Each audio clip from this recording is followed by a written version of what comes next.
JJ,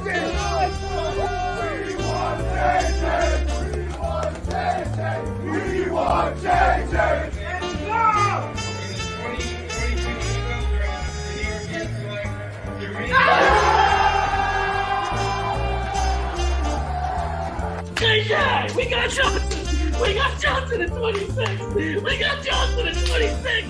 This is great.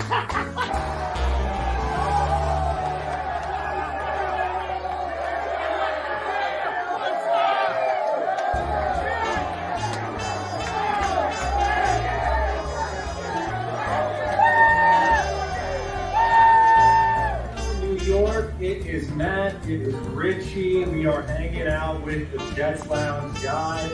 Richie, my man, how's it going? Matt, this is sick. We're at the Jets Lounge event in Farmingdale. The main event is what it's called. We got the entire Rutgers family over there. Jets! Jets!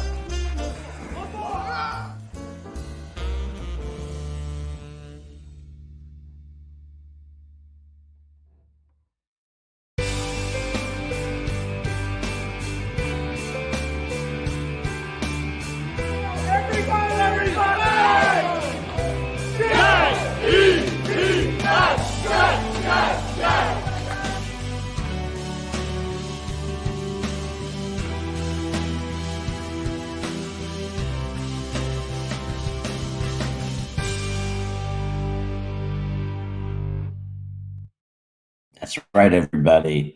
The Jets Lounge. I don't know if you know this, but the Jets Lounge has redefined or restructured itself. They kind of took the old one and went threw it away, and they opened up a new Jets Lounge with good people and good talk. I just woke up, I'm still wearing my Feed Breeze shirt. I've got to get, because I put this Feed Breeze shirt on. I took a shower yesterday kind of late, like 2 in the afternoon. That's not enough. I can't put a shirt on at 2 o'clock in the afternoon and then say I wasted my Feed Breeze shirt for, like, you know, how often do I do laundry? Let's see. We're very lazy in this house. We each own a month's supply of clothes before we have to do laundry. I'm not kidding. And it causes chaos in our life. I got clothes everywhere. So anyway, it's funny. I could go 30 days and wear a different outfit every day.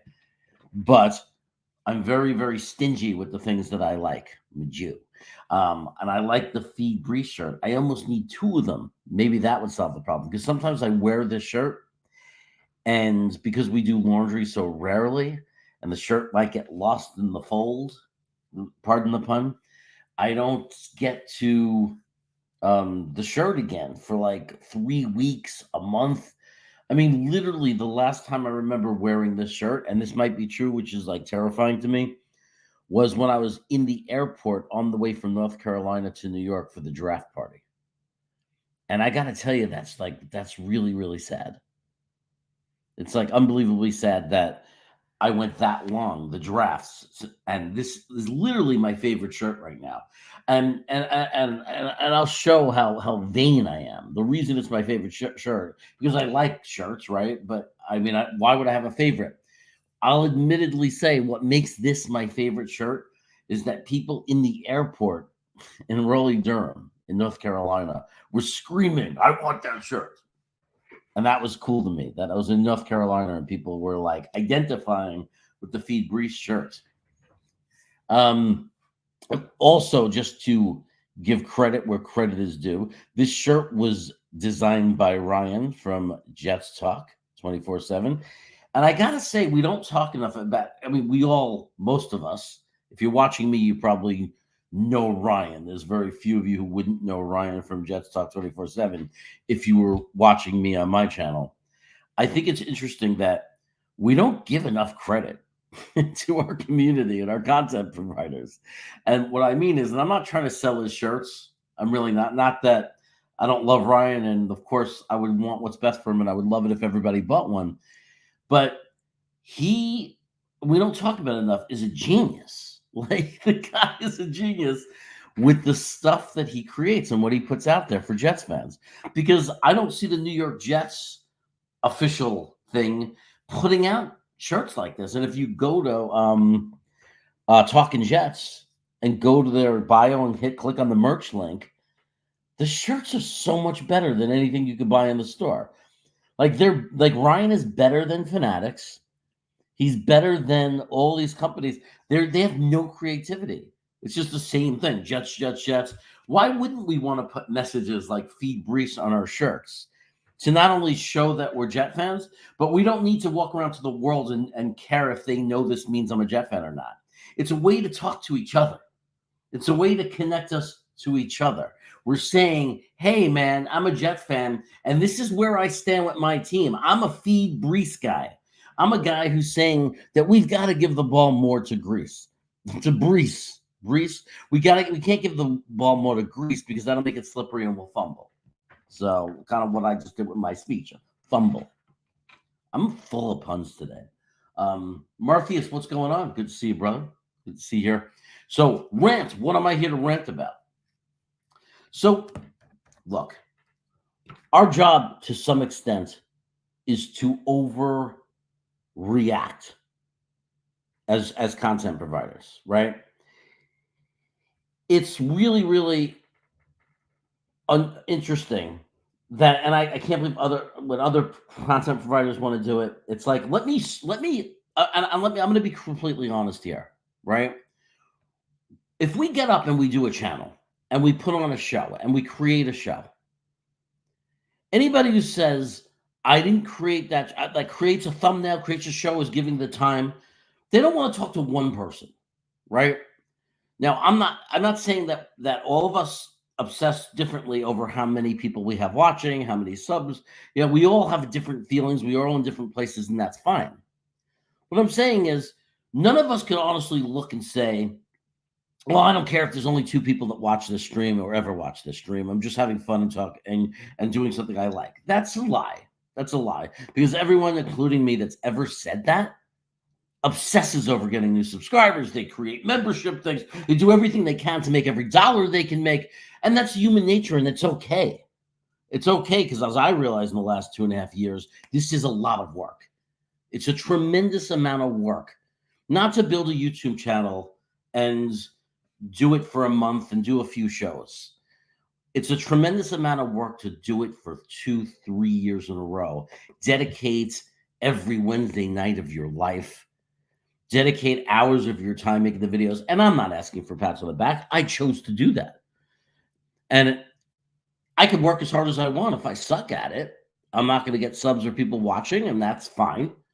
Because maybe I'm doing the wrong thing and I'm not meant to be doing this, or I shouldn't be if I'm just not good enough that people want to watch it. And that's okay. But what was my point? So what I read about is being that the job of the show is to, at least for me, my goal is interesting conversation about the Jets. Now, I'd like to apologize to a lot of my viewers. And this is not a crack at anybody, but I've been very uncomfortable with the direction.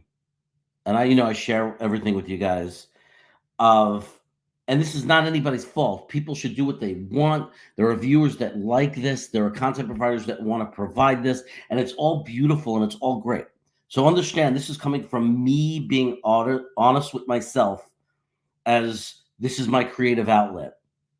I don't want to have a channel that's a hangout. Like, I don't mind having a show on the channel that might create, hey, here's a space and an opportunity. But I don't want that to be where everything that I do, and I realize I'm being very unfair to a lot of viewers out there, and we'll get into that. When 1 or 2 people say, I want to come onto your show, I want to go live, and I want to please people, so I'm like, yeah, come into the show. But what I'm doing is I'm disregarding that, even though I might have 50 people watching the stream, right? Or sometimes 80 people watching the stream, and I have 30 people in the chat chatting.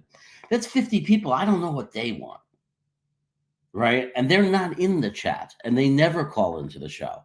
As a matter of fact, it's the same 8 people that call into the show on every channel, right? So most people don't care about calling in. What do they want? And I don't know.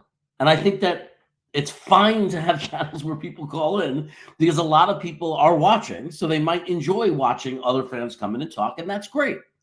But I'm thinking, Are there fans in there that like it the traditional way? Because, Jet Central doesn't have guests.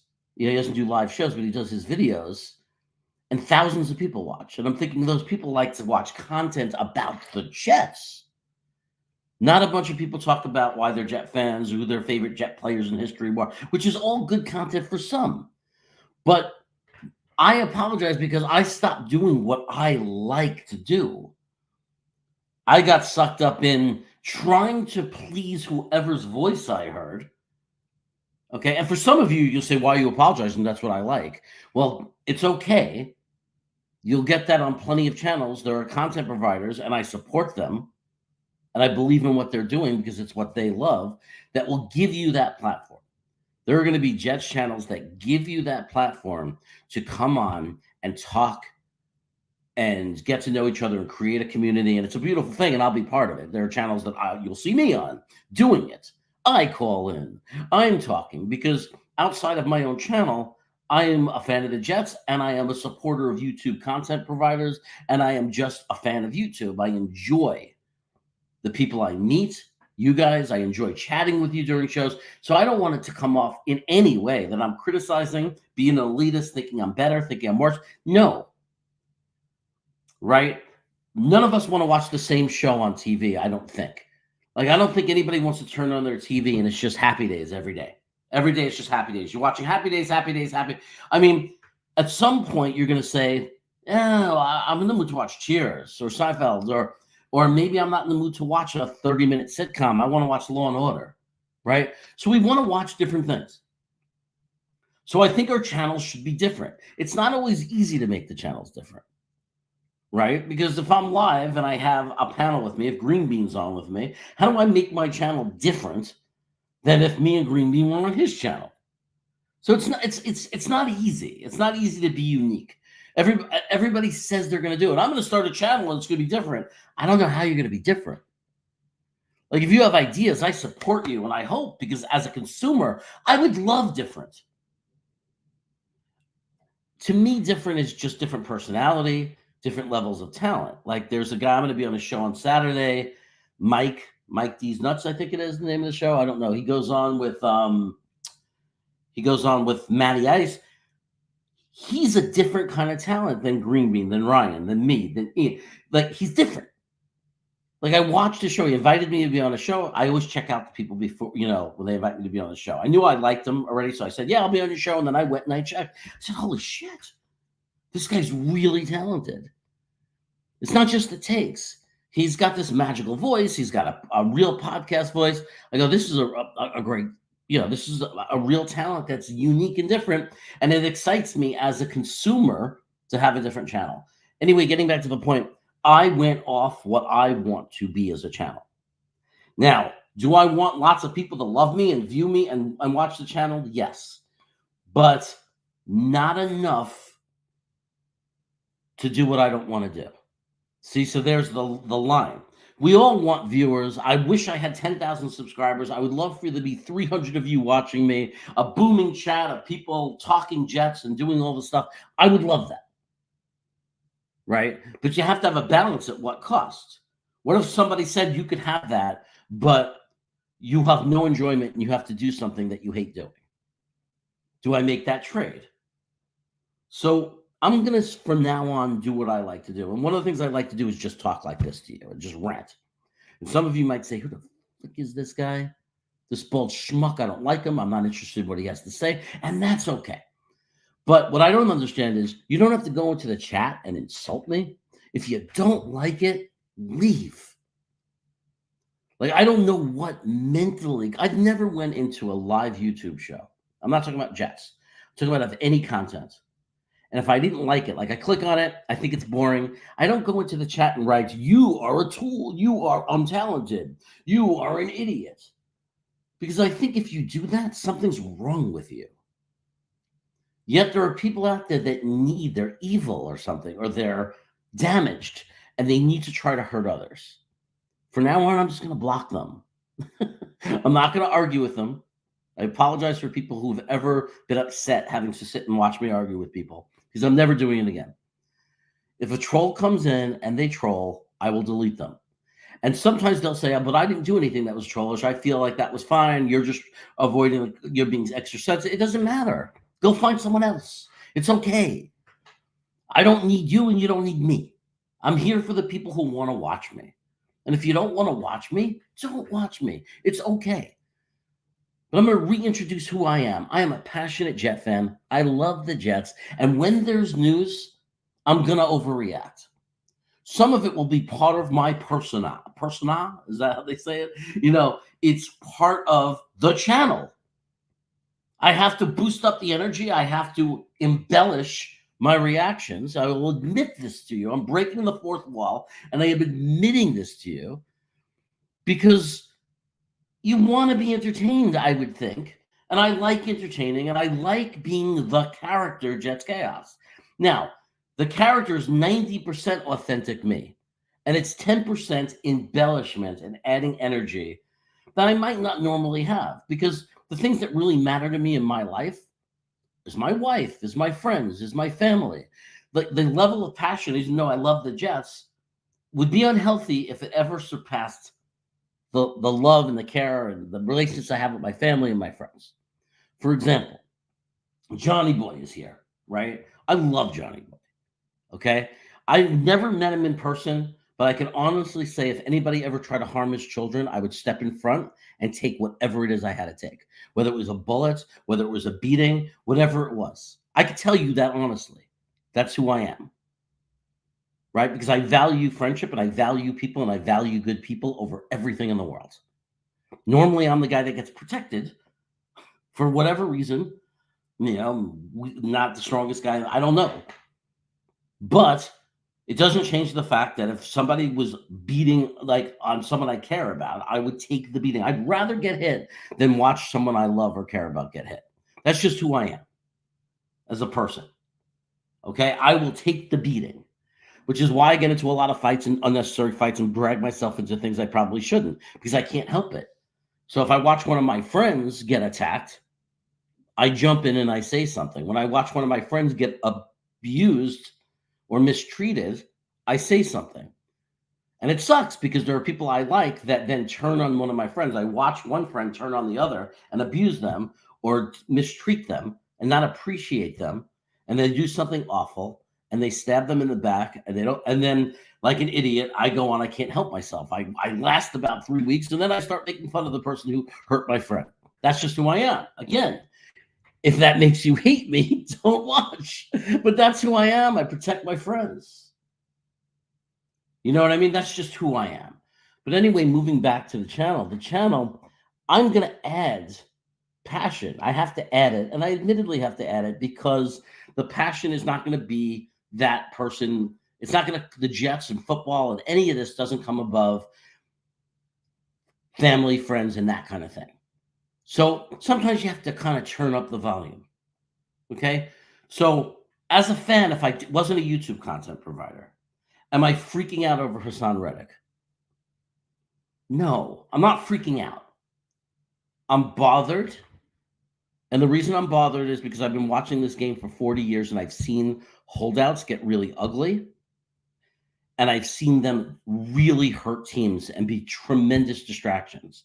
People will try to dismiss and say, oh, it's not a distraction. They're still got great play. No, it's a team sport. It's a distraction. It's a distraction. Now, Emmitt Smith held out and they ended up having a great year. That's fine. But Dallas lost the first 2 games of the season.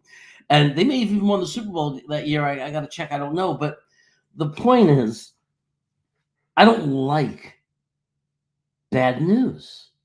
And I know that next week, the Haason Reddick and the Jets might work it out. I get it. I know that might happen. I'm not panicking that it won't happen. But in the moment, I am annoyed. I am mad. But not angry yelling. I'm not a lunatic. But I have a channel called Jets Chaos. So I'm going to add some inflection to it. I'm going to add and dial up that discomfort I feel about a player holding out. Now, the truth is, I go back and forth of who I'm angry at in this situation. I don't know if I'm more angry at because, and part of it is we don't know the exact details. I don't know exactly. I can't precisely say what Hassan Reddick is even asking for. He might be asking for something that's completely reasonable, right? And then I'm mad at JD because why isn't he just giving it to him? Or it might be that JD is offering him something very reasonable and Reddick is being incredibly selfish. I don't know. But I'll tell you, if you ask me about Reddick and how I feel about him right now, I'm not buying his jersey. And I'm very annoyed and irritated with him. Because the only thing I do know until I have more information, and this is now I'm going to exasperate it, but the reality is, as a Jet fan, I'm not running around my house. You can ask my wife, screaming, "This Hassan Reddick is ruining my life. I hate his guts." No, that's not what I'm doing. But what I'm saying is, from what I know, from what we've been told, if it's true, I'm annoyed that his agent said that to me, the reason we gave play, I don't like the double combination of giving a big contract and draft capital to a team for a player. I don't agree with it because I think that you could, in free agency, get a good player and not have to give up trade value and have to sign a big contract, or you draft a guy and you get cheapness, right? You give up the draft capital, but you get an inexpensive player. I don't like paying both. I don't think it works in football. It works sometimes for quarterbacks, certain circumstances, positions. The Rams putting the final little bit of sugar on top when they got what's his face, the edge, and they added like 2 players and they won the Super Bowl. That's fine. But to me, it's not the way to go about building a franchise, substantial winning, sustainable winning. To me, most of the time in my years and since free agency started, and even in baseball and other things too, most of the time I've seen it fail. I've seen it fail with the Mets. The Dodgers, people say, was successful, but man, they had 15 frustrating years of overpaying players and not winning the World Series, and they were like jumping off buildings practically. So it's really, and baseball's a different sport anyway. But my point is, when we traded for Hassan Reddick, the reason I was happy was not only because we got a great player, but because he has this great contract for a year. So for a year, we have him at a great deal financially. So the cost was what we gave up for him. We didn't double pay. We didn't have to give him a $25 million a year contract and give draft capital to another team, which makes no sense to me. Sign Huff, right? Sign Huff. Why would you double pay? Just find the best edge that's a free agent and sign them. Don't trade draft capital and have to pay a person. Special circumstance. Aaron Rodgers, special circumstance. We can't win as a team without a quarterback. There was a quarterback that's a future Hall of Famer available, and whether you debate or not whether he has some juice left in him or not is not the point. The point is there's exceptions to the rule, and I also don't feel like we gave up too much draft capital considering it's a quarterback, and we've never had one in the 40 years that I've been a fan. We have, but they've gotten hurt, so we've never really had one. Right? And anytime we've had one, it was never coincided with when the team was ready to win. The closest we ever came was Vinny Testaverde was in the prime of his career. The Jets had a great team, a great coach, and Testaverde went down and tore his Achilles or whatever it was. Right? That was the closest we came. Otherwise, I've never had it. So I understood the Aaron Rodgers thing. But we had JFM. We had Bryce Huff that we could have retained.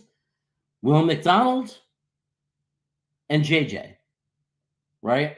Lawson, of course, you let him walk away, right? It was a waste. And then we even have Clemens, who I know a lot of fans don't like. I'm not going to call Clemens a bum or ridiculous. He's a fine role player, okay? The point is we were really strong in the position. And I don't understand why, right? I understood the trade at the time because the trade said we were getting a good deal. We weren't having to invest a lot financially. We were getting a good deal. So I'm explaining why I'm mad, right? and why I'm not comfortable and why it's bothersome to me and why I would go on to a show. People say, why are they talking about it? It's no big deal. What are we supposed to talk about? I'm going to take the biggest thing going on with the Jets and I'm going to talk about it. I'm not saying fire JD. I'm not saying I'm not a Jet fan anymore. This is the worst organization in the world. I'm not saying this is why we sucked for 13 years. My name is Alon, and I'm going to only talk about how bad this organization is. I'm not doing any of that. What I'm saying is, why didn't JD, when he made that trade? Well, he did apparently. That's why I'm starting off more mad at Reddick, because as far as what we've been told, the agreement was, the understanding was that Hassan Reddick was going to play for the New York Jets, and for at least 1 year, we had him in a bargain. And we might leverage that bargain, right? And this still might happen, for a very fair new contract for him that gives us a little bit of fairness because, you know, it's give and take, right? We're giving, hey, we're going to let you out of a contract that's horrible for you. And in return, you're not going to treat us like a team off the street like you're a free agent, because you're not. Like, if you want a new contract early, you have to give up some of the leverage. You can't say, treat me like I'm a complete free agent, because you're not. We're giving you something. We're giving you an out to a contract that we don't have to give you, which means, you know, a lot of people like to refer to it as a discount. And I'm not saying it has to be the biggest discount. Now, my initial reaction and understanding of this is that they said they would play out the contract the way it is. That's what they agreed to, that the contract would be played out the way it is. And that now suddenly, maybe it's because we traded JFM, maybe it's somebody talked them into it, but this is how it appears. Hassan Reddick decided, nah, I don't want to play off the contract the way it is. That's the way it appears. Now, it's possible that when we traded for him, Reddick said, we're going to have to work something new out. I'm not walking into camp with no guaranteed money. So it's possible he said that. And JD said, yeah, don't worry about it. He was so excited to get him. He said, yeah, don't worry about it. And he took him. And then all of a sudden, the sides were far apart and they couldn't come up with the deal and had a different understanding of it. That would be a failure of JD, because Philly gave them permission to talk to him. Okay, that was why we knew that they said we'd play out. There was conversation. There was permission. Before we trade for him, we want to talk to the player. Fine, it happens all the time, right? It makes total sense. So somebody messed up here, right? I mean, it's like you could sit there and say, Jeremy, don't attack Reddick. It's not his fault. It's JD. It's JD. You could say it's JD's fault. But to sit there and say it's nobody's fault is crazy. Because when you trade for a player and now you're in a situation where they're holding out, and I understand it's June, but we should not be in this situation. We should not be in a situation where Hassan Reddick is not in mandatory camp. He's not knowing the players and things aren't hokey-dory. It should have been, it's a mistake on somebody's part. It should have been handled. It should have been understood. Somebody broke that understanding.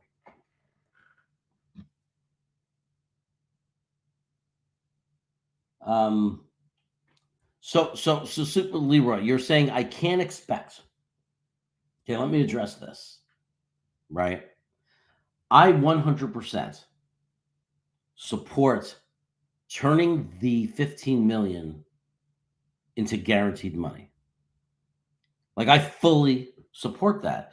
I would say this to you, Super Leroy.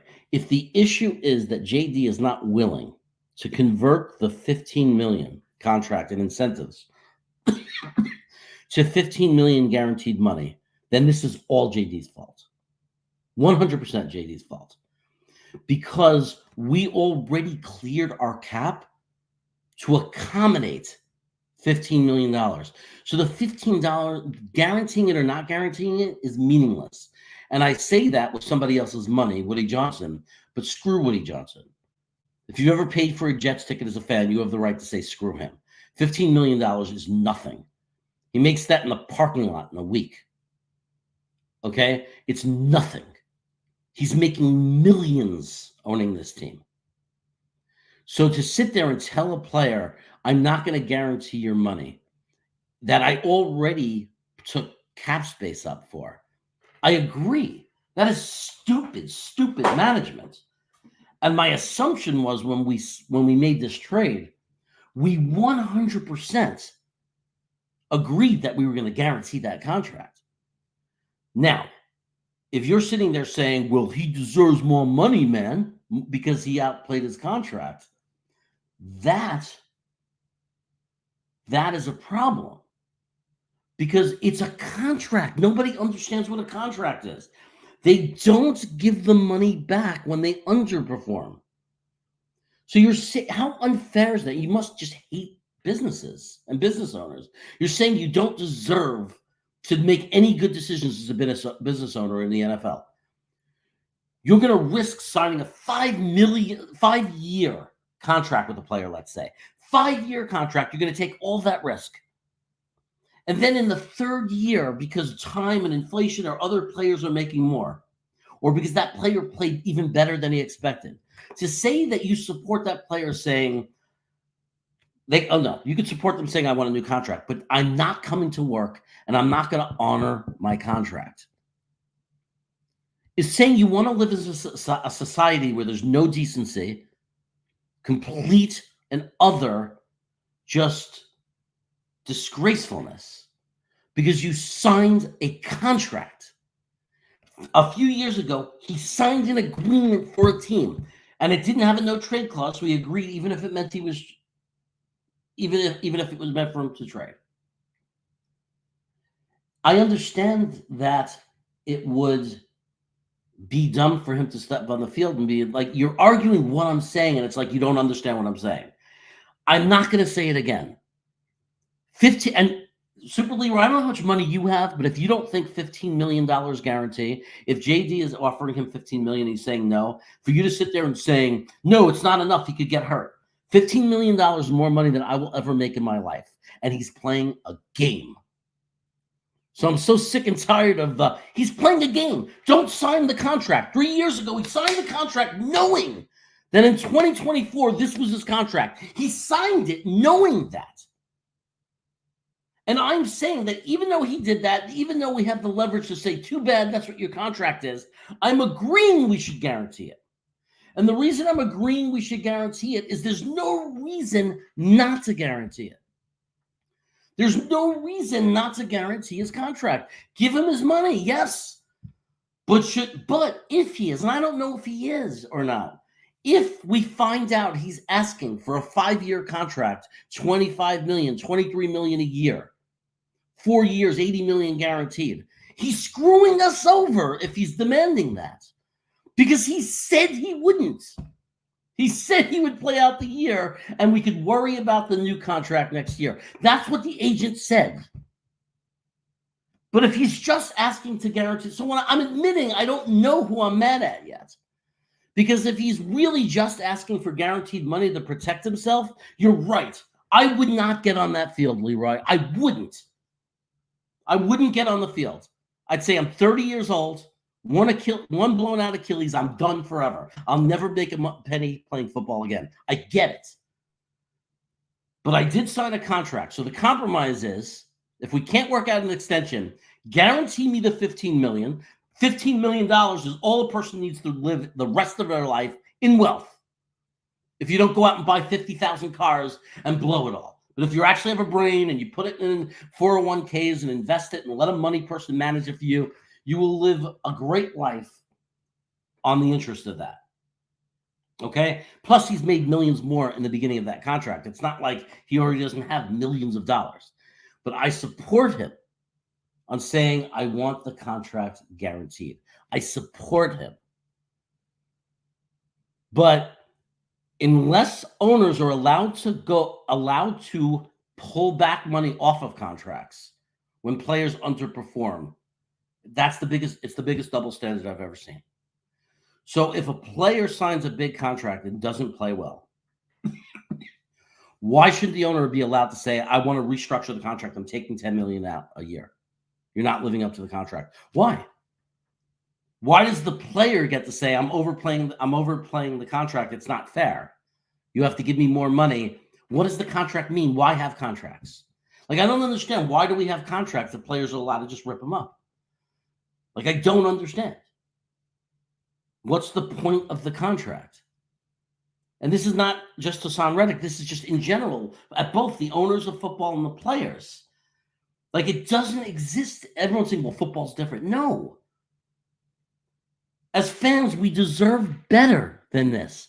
We shouldn't, every year, different fans from different cities who spend tons of their money and give so much to these players, making them rich, are having to deal with this aggravation of holdouts. And whether you want to blame the owners or the players, why can't they work this out when everywhere else in the world, a contract, literally in its definition, means that's not supposed to happen? Like, it's literally not supposed to happen.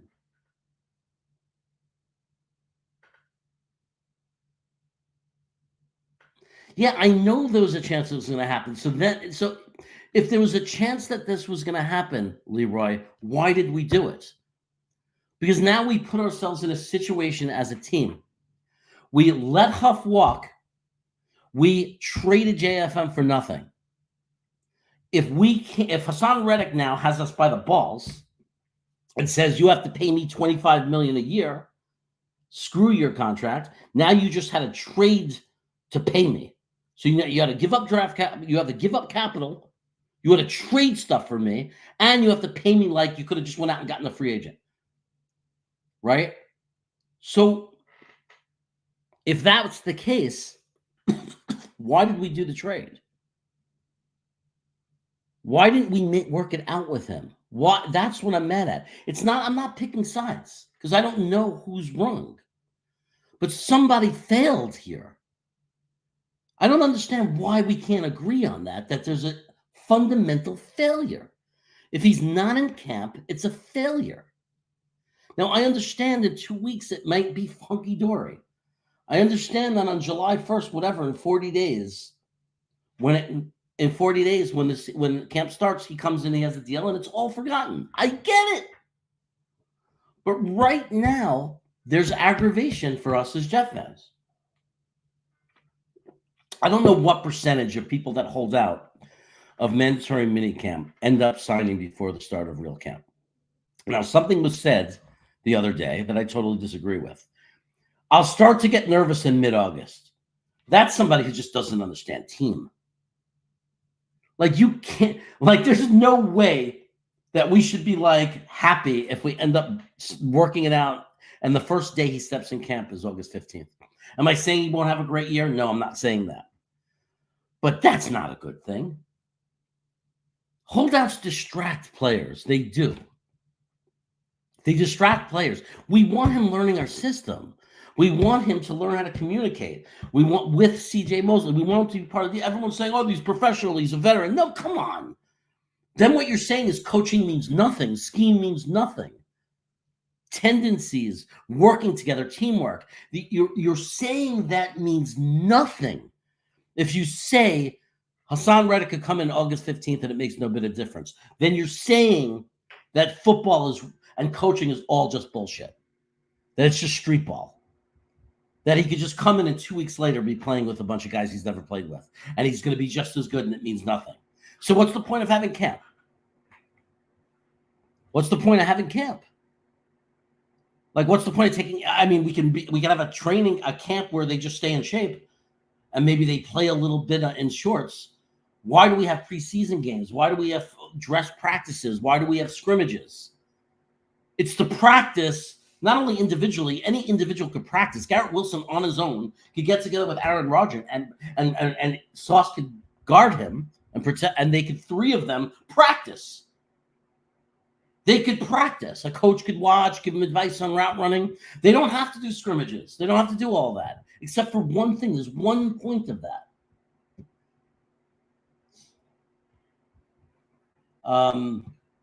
There's one point to that.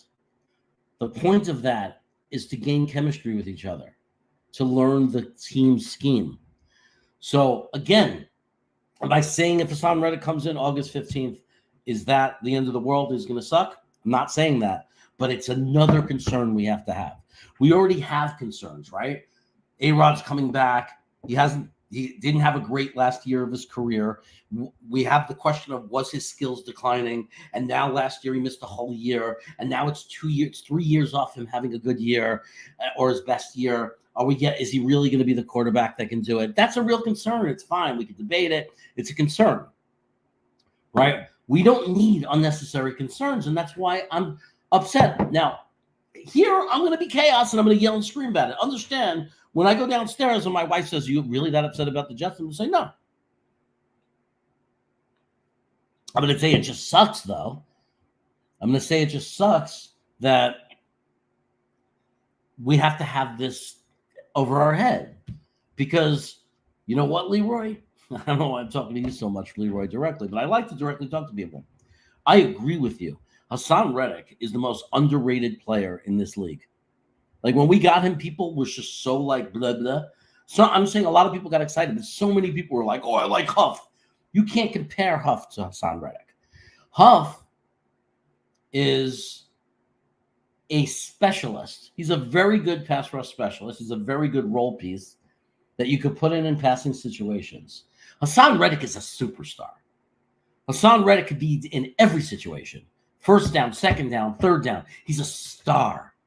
He creates disruption in the running game, disruption in the passing game. That's why I was so happy when we got him. And I am the first person in line that if they announce an extension and say, I don't care about the money because I trust that that's their stress. I'm not going to worry about salary cap in the future. That's their stress. That's why we have a general manager and they pay tons of assistants and financial guys. That's their problem. As a fan, if Hassan Reddick signs with this team, 2 to 3 years guaranteed, 4-year big whopping deal, I'm thrilled because he's a superstar. I hope it's like only 2 to 3 year guaranteed only because of his age, and I don't want to be stuck paying a lot of guaranteed money to an over-the-hill player in case his skills develop. So I'm rooting for us to get a good deal. But I wouldn't be bothered if he wasn't a superstar. We all agree he's a superstar.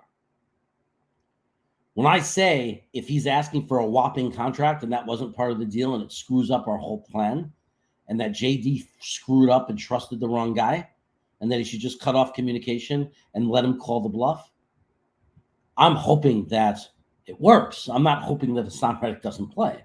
I'm hoping that Hassan Reddick realizes, okay, I'm going to have to compromise, maybe take the $15 million guaranteed, maybe have incentives added on. Hey, if I get you 10 plus sacks, I want an extra $4 million. Because there's no way it should be more than 14. It should be at least 18 million if I get you 10 sacks. And if I get you 12 or more sacks, you should give me a bonus of 6 million, and it should be 21 million. And I should be starting to get paid in the top of the league. I'm totally cool with that, man. I'm totally cool with that. Like, I'm totally cool with him taking care of his own interest and negotiating. I'm totally cool with that. I don't have any problem with that. But if he's being unreasonable and he's saying you have to give me a 5-year contract, 4 years guaranteed, $28 million a year, and pay me as one of the top, pay me as a top 3 edge, and you get no first-year discount, even though you traded draft capital for me, and I said that I would, now I'm starting to have a problem, you see? Now it's starting to become a problem. So there's a difference. Now, I don't know who's being unreasonable. I would be so pissed at JD if it turns out that all this guy wants is a guarantee before he comes into camp and risks an injury. That he deserves that guarantee. Anybody does. It's a rough sport. Even the way they do it with rookies, there should be guarantees. These guys that come in, that we bring in, there should be a certain amount of guaranteed money for them. And we shouldn't take advantage of the guys that are hungry for a job. They come in and you give them $50,000 or something to try out for the team.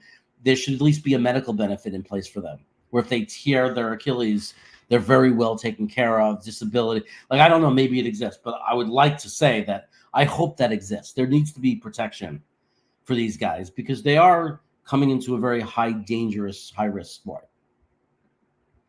And by the way, when there's baseball contracts and negotiations, I mean football contracts and negotiations between owners and players, one of my pet peeves is when the stars are asking for more money instead of asking for more for the mid players. Like, in other words, if they go on strike or they're negotiating or holding out, and you have the players union and you have the owners association, they should be negotiating. They should be negotiating for guys like Newman.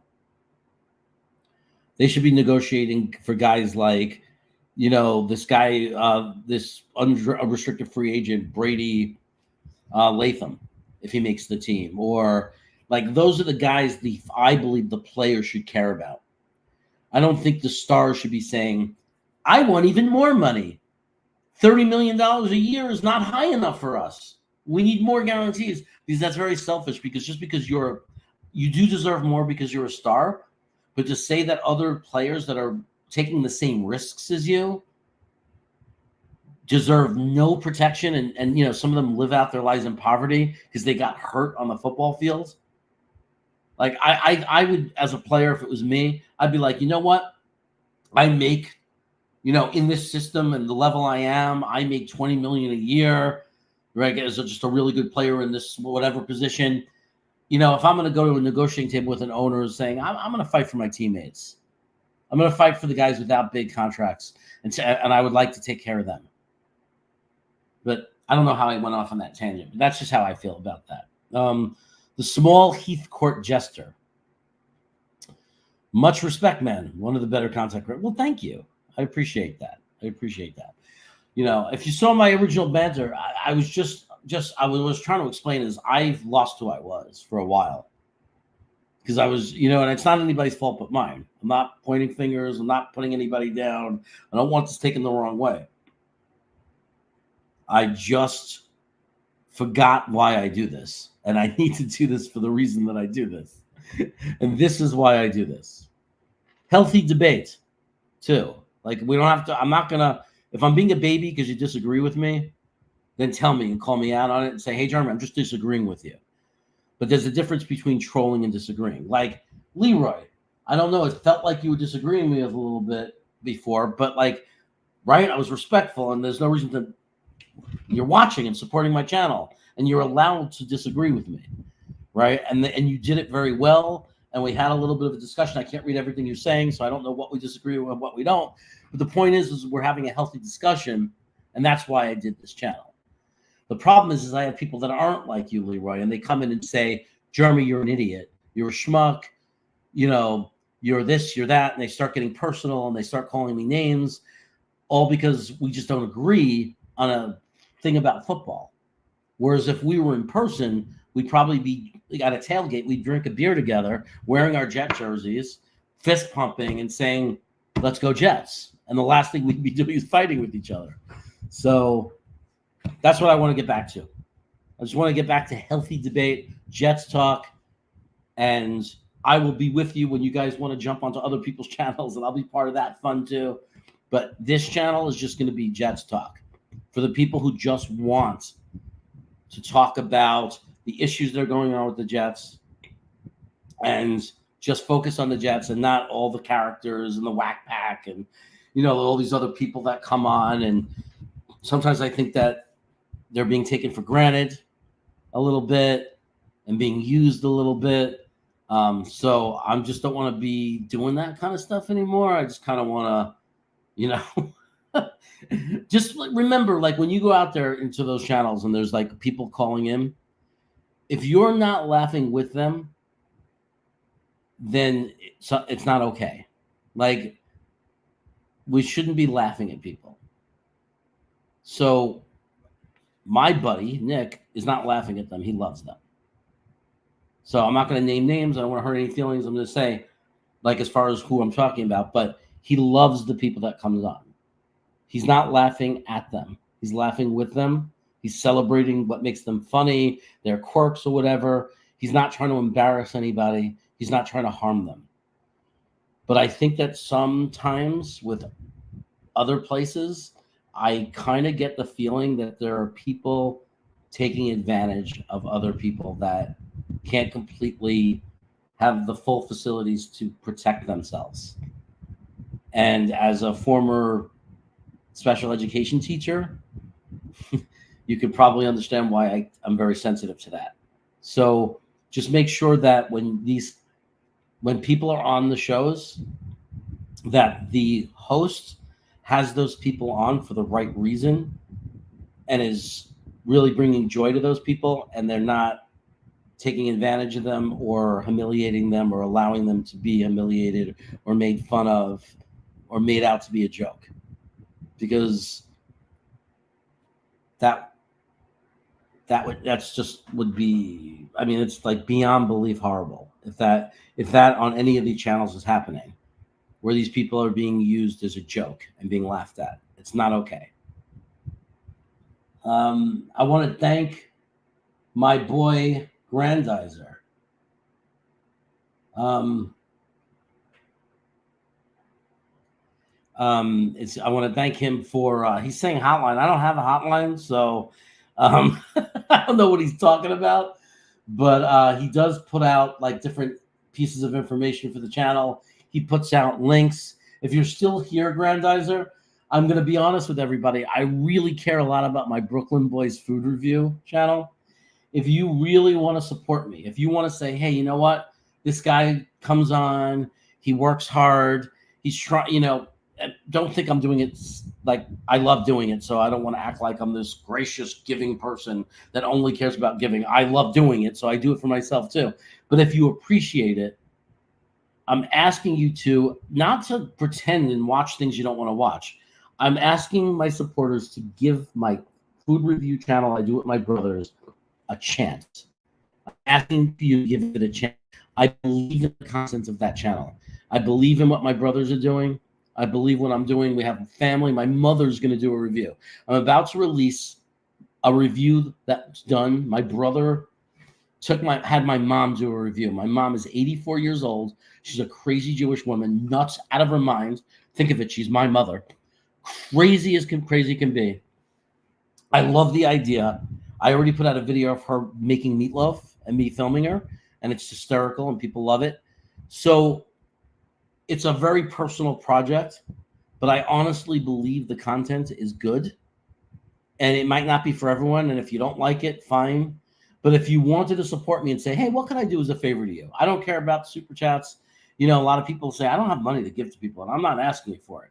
But if you want to say, I don't have money to give you, how else can I support you, Jeremy?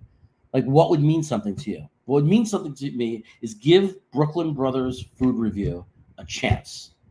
Like, watch some of the reviews. There's different channels. You can just look at pizza reviews. If you hate me and you like my brother Lee, you could go to Lee's channel. You can go to Matthew's channel. You can mix it up and watch all of our stuff. Watch a couple of them. If you don't like it, I understand. Don't ever watch it again. If you like it, though, and could subscribe to it and hit the like button when you watch those videos, it's a personal project for me. It's with my family. I really want it to succeed. And all I'm asking for is for that channel to have a chance. It's really hard because we're in a very competitive market, food review. And since we don't focus on one type of food, we do different search words. So YouTube is being very unfriendly with the algorithm. So I really need to push people to watch it and give it an opportunity. So again, if you like eating, if you like food, if you like talking about food, what makes food good, all that kind of stuff, it's Brooklyn Brothers Food Review. And it's a fun channel. I think you'll like it. So Super Leroy says, I like when I watch the food channel. Super Leroy, thank you so much. Like, that means everything. Watching that channel, supporting that channel. I'm glad that you like watching. Lee used to be great on this channel. He's just really busy. I think that he had to make decisions about, priorities. But he's doing an amazing job creating content for us on the other channel. He's been doing a lot of traveling. He's been hitting a lot of spots. And he's been creating a tremendous amount of content for the channel. I have one in my phone. That's my problem. They sit on my phone, my reviews. And the laziness of putting them and editing them and all that shit has been slowing me down. But I have one of this really cool Italian restaurant in Sacramento that I review. And it's like this giant, they call it a calzone. And part of the review is me criticizing that as a New Yorker because there's no ricotta.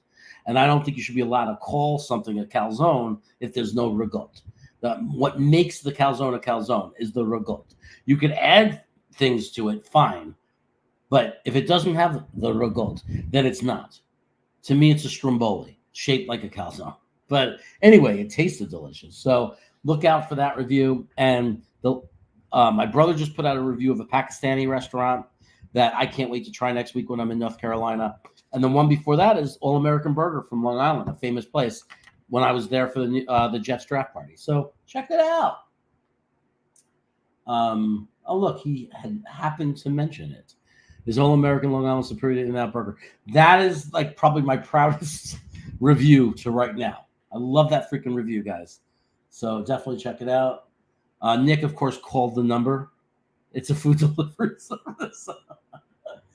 It's a food. That's fucking awesome.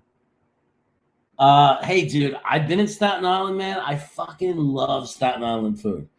Staten Island changed so much from when I was a kid in the 80s to what it is now. Because what happened was there was this giant movement from Brooklyn to Staten Island where tons and tons of Brooklyn people moved out to Staten Island. And everything, not that Staten Island had some great places, obviously. It's New York. But, and I don't know if you'll agree with this, Joey, the change from 1985 Staten Island to today's 2024 Staten Island is a night and day. Like, they've multiplied the amount of great food by 1,000. I mean, it used to be, if you walked into an average pizza place in Staten Island, I'm going to be honest with you, it was not good. But now they have some of the best pizza in the entire tri-state area. And it's like totally, it's totally not getting the respect that it deserves. So I encourage everyone. Pizza Giave in Staten Island is incredible. I think there's another DeFaro location, like not far from that. Donanelli's, is it called? Donello's. I think that's one that's just been there for a long time. Is actually really good. And now they're just all over. I mean, I can't even name them. There's and great restaurants, like by the ferry.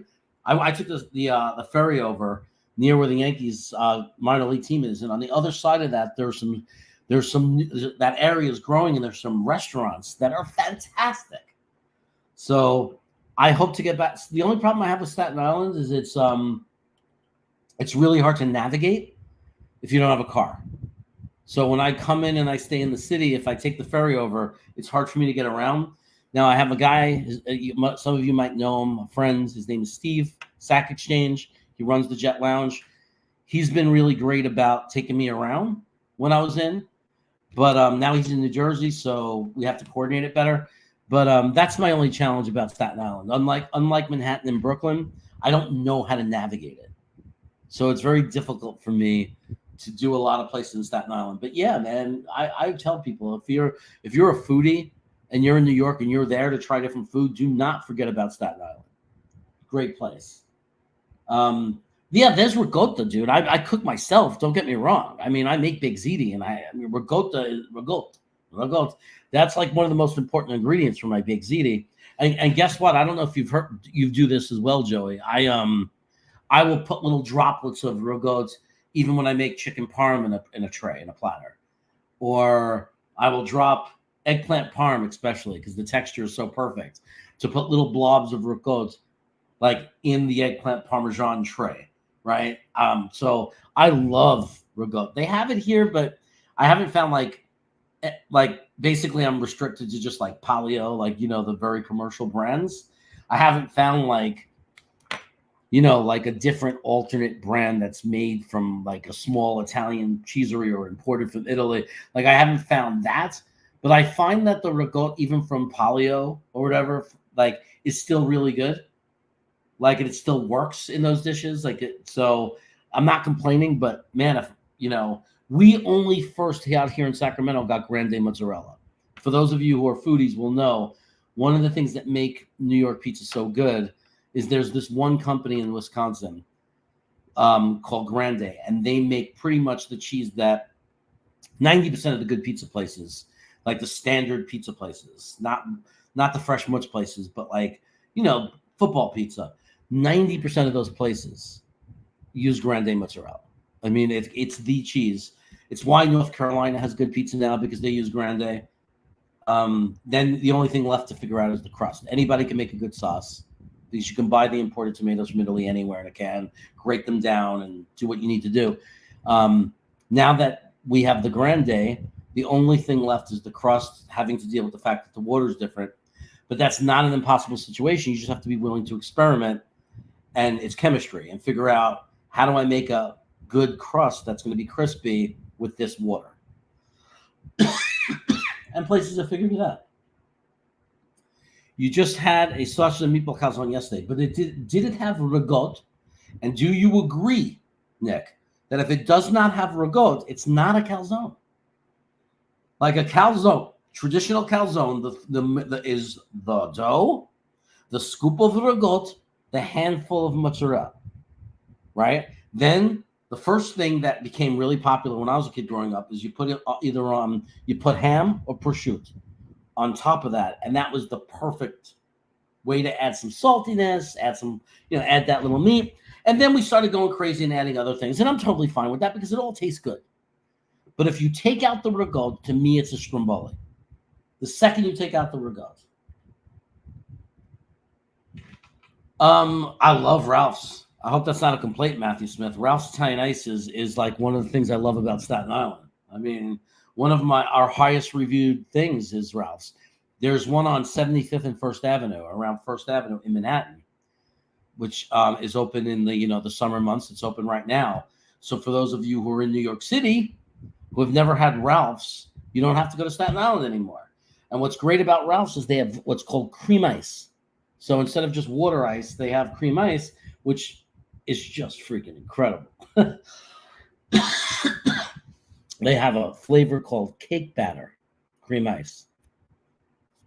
I don't have the words to describe it. It makes me want to cry. And then my brother's review, he reviews a flavor called Jelly Ring, which is amazing. It's chocolate Italian ice with like chunks of that Jova jelly that, that come in the rings. I don't know if non-Jews know what that is, but it's freaking amazing. Danino's, yeah, man. Danino's is great. I said I would only talk about the Jets and be a Jet show, but when it's promoted, but everybody knows that food is an exception for me. New Dorp Lane. Yeah, I was at Danino's. I think it was Danino's. That's the place. It's like a full bar restaurant, kind of shady looking when you pull in. My friend drove me, and we pulled into this kind of shady parking lot. It was very quiet, and then you walk into the door and you go in, and it's like lit.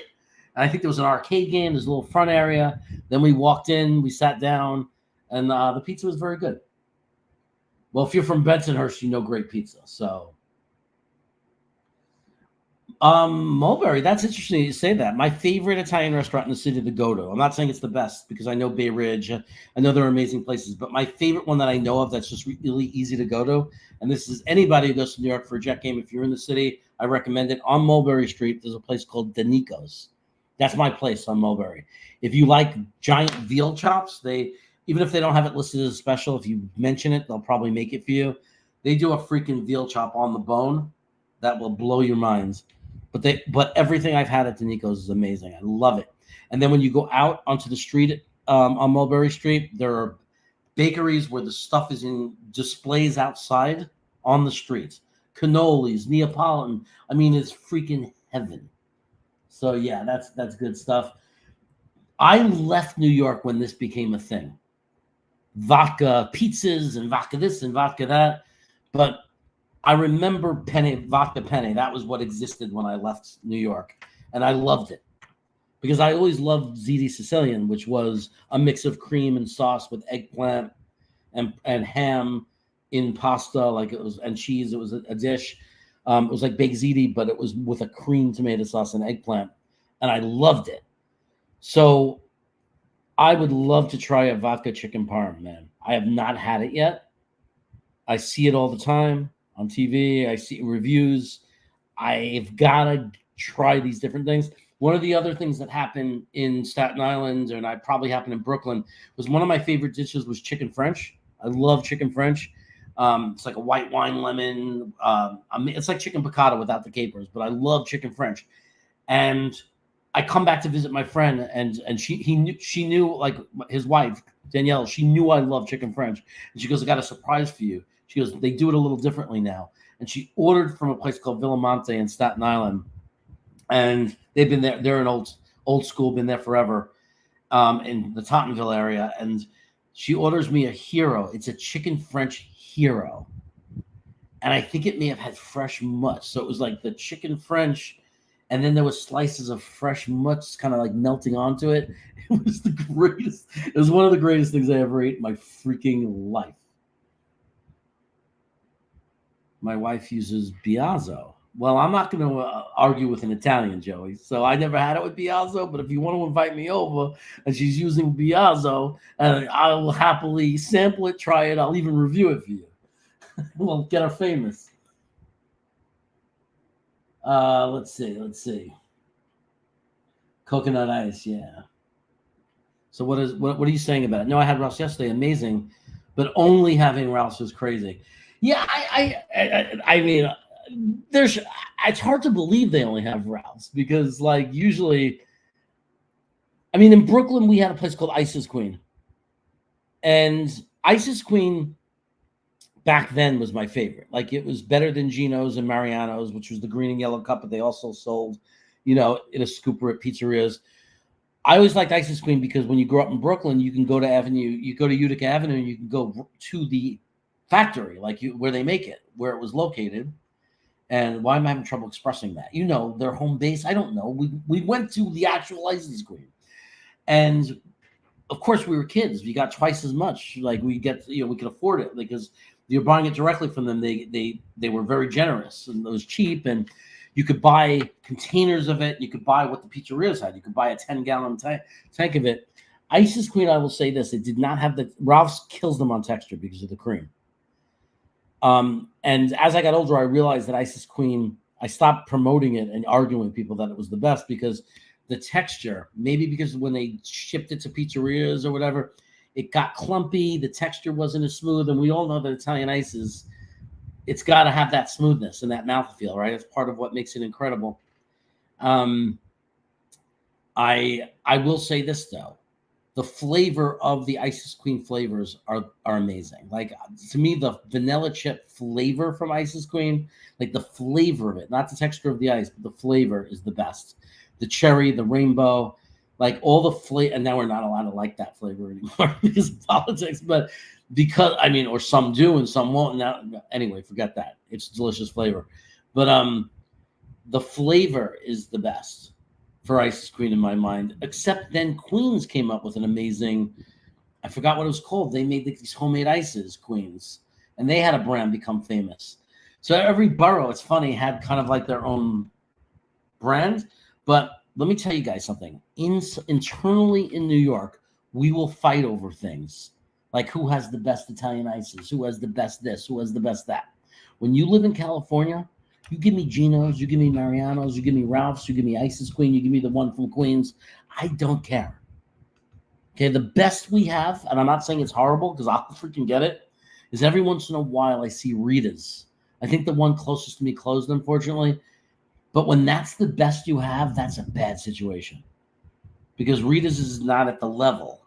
You know what I mean? It doesn't have the texture. It's not completely Italian ice. It's like you need a spoon for it. It's good. Don't get me wrong, it's good. Like if I'm visiting Nick and he says, let's go to Rita's, I'm there, man. So don't get me wrong. It's good. I'm eating it. I'm not passing by a Rita's without having some. So I don't want anybody to get the wrong idea. But it's not at the level of these other guys that we're talking about, which makes sense. It's a freaking chain, Both Food Reviews, 473 subs. I know we only have 473s. Thank you, because that means somebody subbed during the show. So thank you for that. Yeah, we got 27 subs to go to 500, which means we can monetize. It doesn't make a difference for us because we don't do live shows, so super chats don't mean anything to us. But we've got to get to 1,000 to do ads, and that's how you make your revenue. But I'm not really focused on that. I'm trying to get to the point where I will watch food review videos, guys, and I'm not being sour grapes here. Some great ones. David Portnoy is a god. Okay, you might not like him personally. You might like him. It doesn't matter. He's a god. of YouTube. Okay, he's a genius. Okay, and the proof is in the pudding. Look at how many subs he got. Look how many reviews his. Look how many. So even if you don't like him, he entertains and makes lots of people happy. Okay, so the guy is a genius, and his content is great. Okay, whether you disagree with his reviews, and it doesn't matter. His content is great. So I'm not being sour grapes and saying I'm better than everyone out there. But I'm saying if you go and you just type in food reviews and watch different people, there are people that are so bad. They know nothing about food.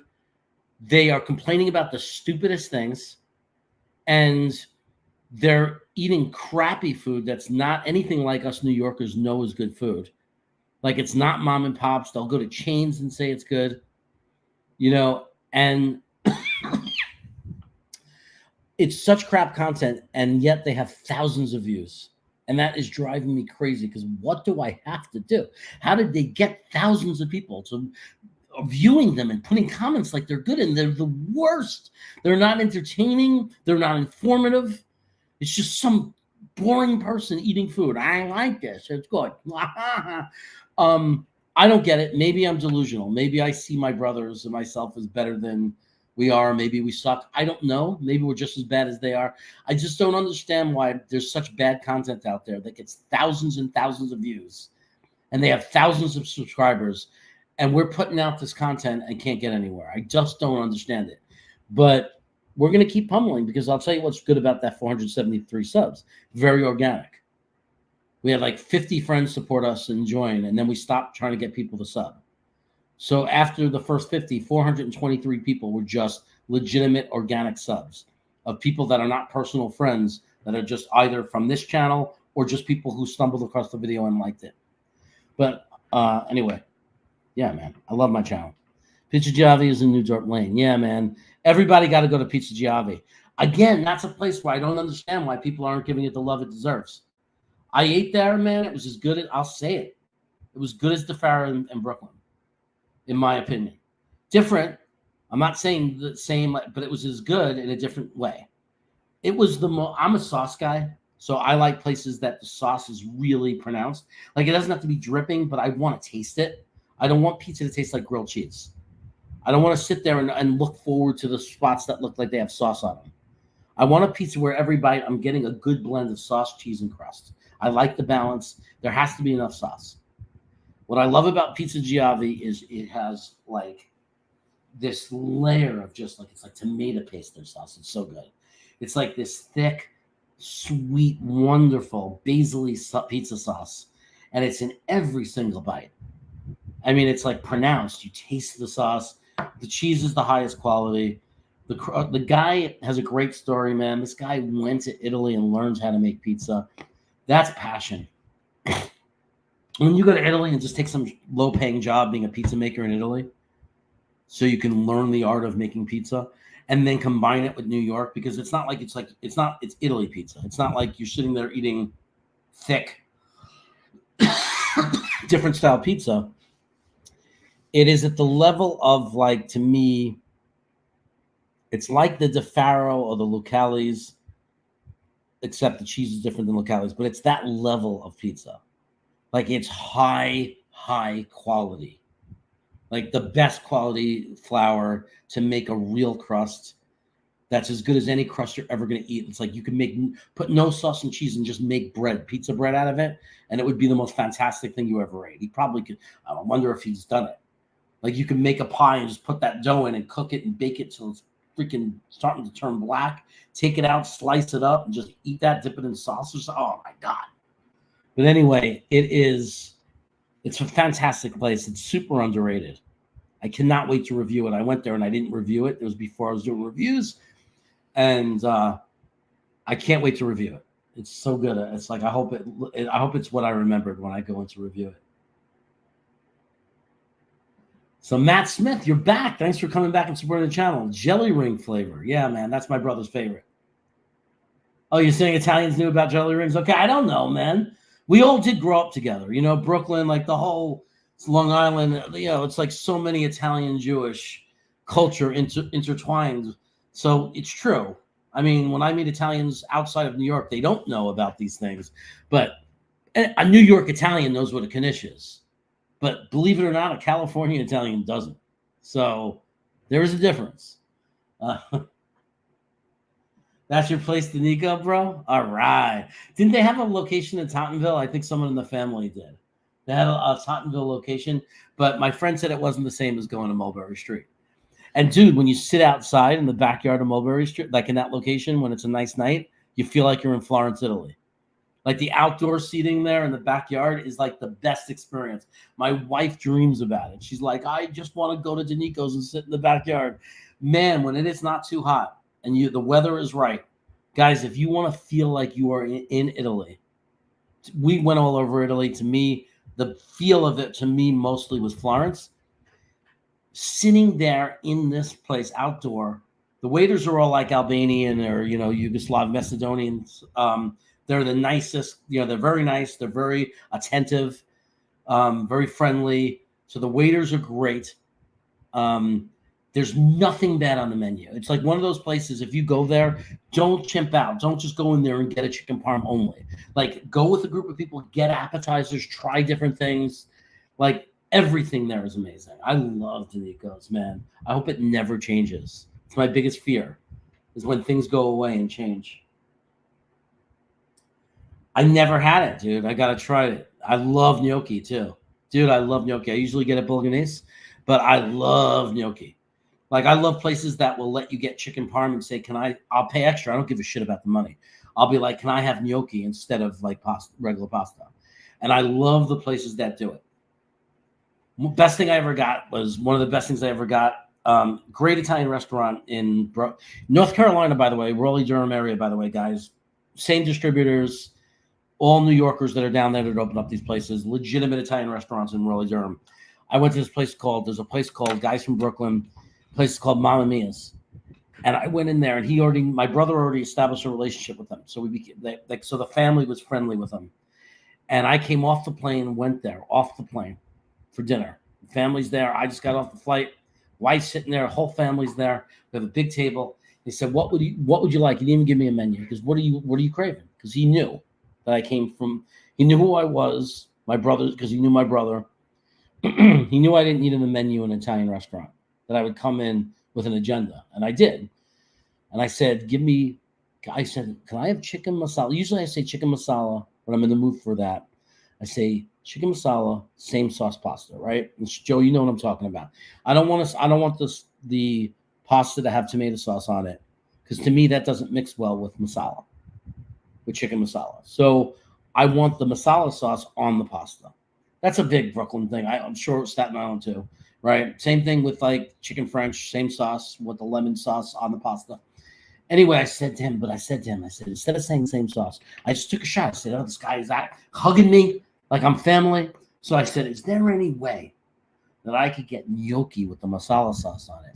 And he lit up and he goes, I like you.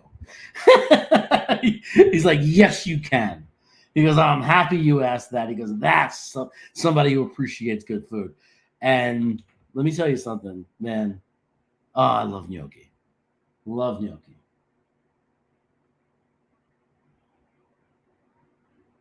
Jeter was there, man. That's crazy. I almost bumped into Jeter too once. I have a friend who I didn't go to the club. He went and Jeter was sitting. They were sitting there. Jorge Posada, Jeter, a bunch of guys. They got up. And my friend ran to take their seats, and I'm not kidding. Put his hand where Jeter's ass was and started screaming. I could feel the warmth of Jeter's ass. I'm not making it up. I'm not making it up. Holy shit! I've been talking forever. Let me make sure I'm not running into missing work. My wife, there's a text from her 10 minutes ago. Whole Foods delivery is here. Did you take it in? Dope. Nope, I didn't. It's still cool outside. Nothing's going to happen. That's another thing I do out here in Sacramento. I order Whole Foods to bring food to me, because they have items, New York type things that we grew up with that they don't have in California, but you can get it via Whole Foods. And how do I get my Peter Luger steak sauce? How do I get my Vincent's sauce if I don't want to make fresh homemade sauce? Amazon. It's beautiful. Joey, I'm getting the feeling that in your home, your wife makes the sauce at home. And that's making me crazy, because I know that's always the best. you enjoy content, please. Yes, if you enjoy the content. I'm sorry I haven't talked about the Jets. I kind of went against what I said before, but those of you who know me know that if you get me going on food, we might forget about the Jets for a while. And we you know what, we talked about like the one issue that really is going on with the Jets. I'll talk about the Aaron Rodgers thing, but I think it's such a non-issue that it's almost like a waste of time. I don't know what that's for, but thank you so much, man. I appreciate that. I will take that. I appreciate the support, Joey. Thank you so much. And that's really nice of you, man. I appreciate it. Thank you. You didn't have to do that, so thanks. And you didn't even do a message, but I guess I'm highlighting a lot of your messages, so I guess you feel okay about that. So if there's anything else you want to say that you didn't get to, usually in Super Chats, it means you get a message read out loud. So if you feel there's anything else you want read out loud, I'd be happy to do that for you. Dave's best rated pizza joint is only 3.5 miles from my house, but I still haven't been there. Which place is it? Because I know that. Are you in Jersey? Because I know that he says his favorite is John's from Bleeckers, but I feel like there was a couple of places he gave higher scores to. Like, was it D'Angelo's? I know there was a place like a D'Angelo's or something where he gave a crazy high score for. And then there's a place in Jersey he gave a crazy high score to. Man, believe me, man, one day I'm going to figure out how I could do a real pizza tour. I mean, but it has to be more than one day. I mean, because there's so many great places. I would love to dedicate a week of my life, man, like Portnoy does. I would love to dedicate a week of my life of just going around the tri-state area. One day in Connecticut, a couple of days in Jersey, Staten Island, a day in Staten Island, a day or two in Brooklyn, Manhattan, the rest of the 3 days. Like, I would love to have a week of just hitting everyone that I could hit. I don't know how I'm going to do it. Like, I might have to have, Portnoy's got money to burn, man. That's like, like he goes to 8 places, he's given the pizza, he takes a bite and he gives it away. If I have to go in and buy 8 pies in one day, like, what are they, 25? It's like $200 a day.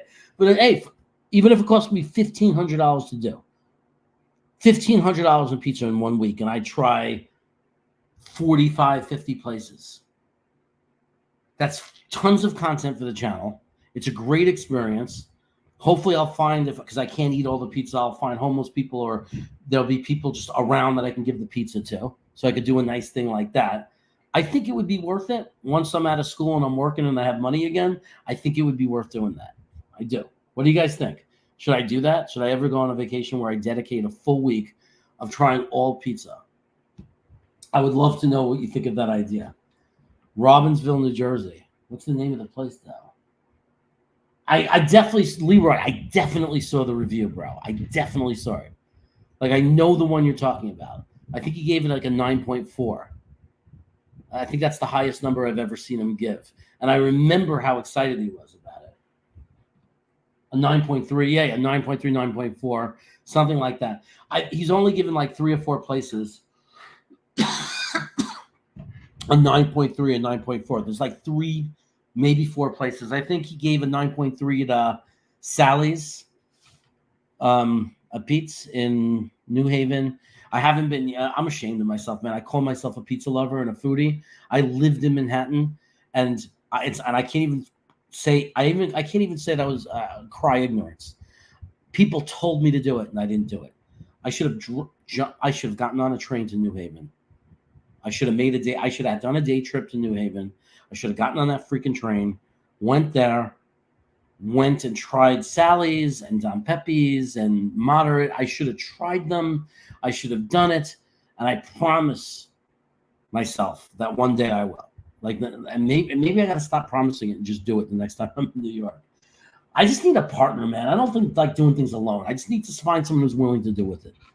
You know what I mean? I need to find a buddy that's willing to get on the freaking train with me, go to New Haven and spend the day sampling pizza, film me, help me out with the camera. I just need someone willing to do it. You know what I mean? That's having a friend to do these things with is half the battle. Look at Grandizer. He's the best moderator in the world. I don't tell him enough how much I love him. Grandizer is the best. The problem is he'll send me messages on Facebook that are really long, and I'm so busy I feel really bad. I give him like 3-word answers, and I'm like, it's not that I don't love you, Grandizer. It's just that I'm swamped, man. This was an easier day for me. I was very productive yesterday. I got like tons of work done, so I'm really caught up in school, and I don't have a client until 2:00 today. So that's like in 5 hours from now. And I woke up early because I'm having trouble sleeping. So I have all this time, and I don't even have a lot of schoolwork to do. So I just found myself in this situation where I have time, but usually I don't. Usually I don't have time. That's why I'm trying to cut back on shows and live shows, because I just don't freaking have time. You know, like my wife is back to wanting to go out and do things more. And, you know, like the whole pandemic thing, like gave me this, like she has autoimmune issues, my wife, so she has to be extra cautious. So it took her much longer to get back to normal life. So I had this whole thing of not having to worry about taking her places for a really long time. And now she's back. She wants to go places, and it's making my life hell. But Grandizer, I love you, and I hope you know I appreciate everything you do.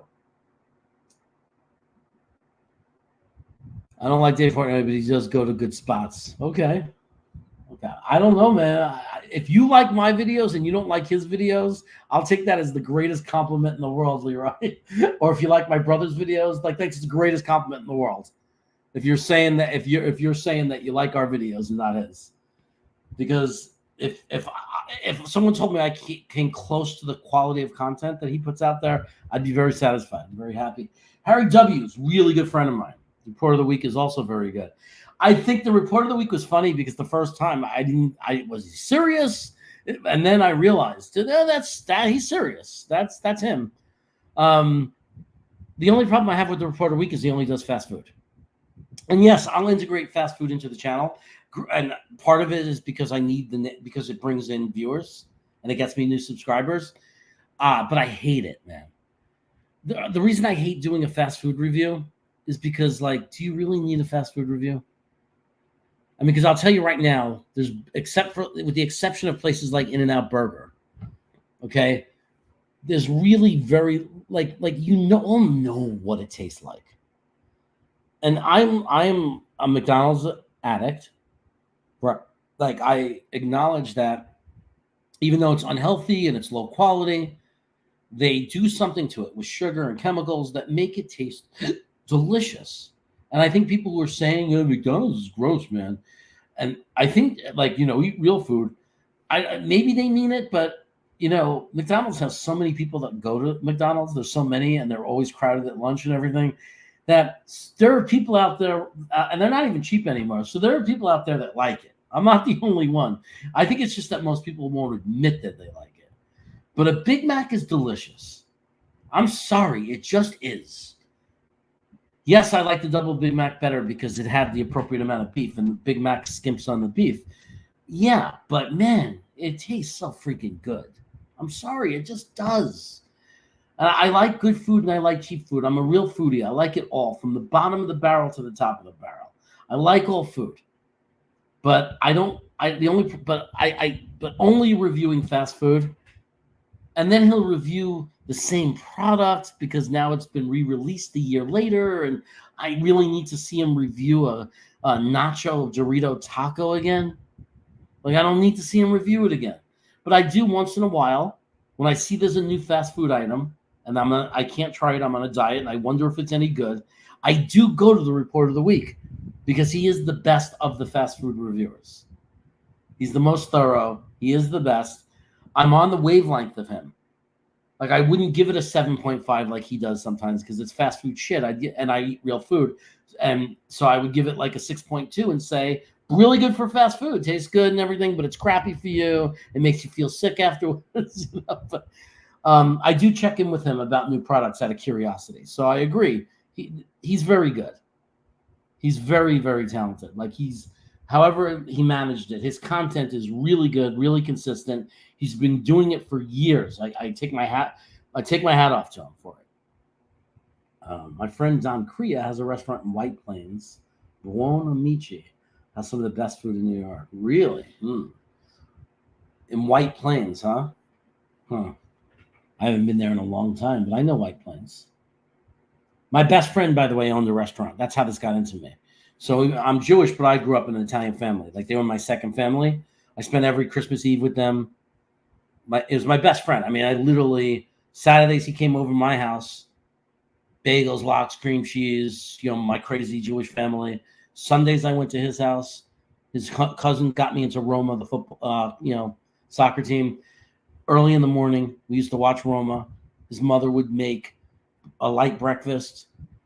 We would then hang out around the neighborhood or whatever, go back into his house, 2 p.m., and the food would start. So I grew up in the Italian culture. And then the restaurant was like, I worked in the restaurant. Starting at 13, I was making pizza dough. And all the way through college. And even now, even up until they closed, but even when, because they relocated in Staten Island, even when I was working in high tech and I would visit on a business trip, I couldn't walk into that restaurant and not help out behind the counter. That was like, it's family. So that's where this comes from. My godfather, my best friend's father, he taught me everything about food and how to appreciate it, the whole thing. So great memory for me. Let's see. Johnny Boy. He's saying that's what she said. Now, how am I supposed to remember what I said that makes that funny? Like, how am I supposed to remember that? NCV man, you need a dog and a catchy thumbnail. Maybe extremely good lady holding the food you're about to review. I have to, Amore Pizza in Garden, New York. Your review was great. Thank you, man. So the only problem I had, let me tell you, NCV man, the mistake I made is that I needed to trust myself on what I like versus what the waiter wanted to sell me or what the owner wanted to sell me. He got me to order the fancy margarita, the one with the bulgogi cheese that I can't even say the word, the fresh mutz, but it's the melty cheese. And it was this thick. It was a giant ball of cheese. And it's not the flavor I like. So what I said in the review is the quality of it was the highest quality. Like, I'm sure he pays a fortune for that cheese. If I was eating it just as that fresh mutz with tomatoes, like in a bruschetta, or just with tomatoes and some dressing, top notch. But it's not one of the way I like pizza. And he had a regular pizza. Like, he had a margarita that was shredded mutz that I like. And he talked me into getting this fancy one. And it ruined it for me. Like, he may have gotten a higher score if I would have ended up eating the cheese I like. I kind of gave extra points because I didn't want to screw them, because I know that it was because I don't like that style and I didn't like the cheese, but I know that it's really good because the crust was incredible. The sauce was great. And I know if I would have gotten the regular cheese, I would have loved it, like much more. Those pepperoni rolls, NC man, do not get that. But they're just average until you put that garlic butter on them. Anybody who wants to know what I'm talking about, one of the recent reviews on the channel, there's one, this place. It's called Amore Mio Pizza. And I said the name of it is Pizza in Garner, North Carolina, with a question mark. They had this garlic herb butter that you could put on the pepperoni roll. Game changer. And man, please do it. Tell me what you think. I'm convinced you're going to tell me it's a game changer, that you're so happy I told you about it. And I think that's the thing also. And we'll find out. You do you. But I wouldn't be surprised if you say, I'm hoping you'd say, I have this feeling you might say, you nailed it.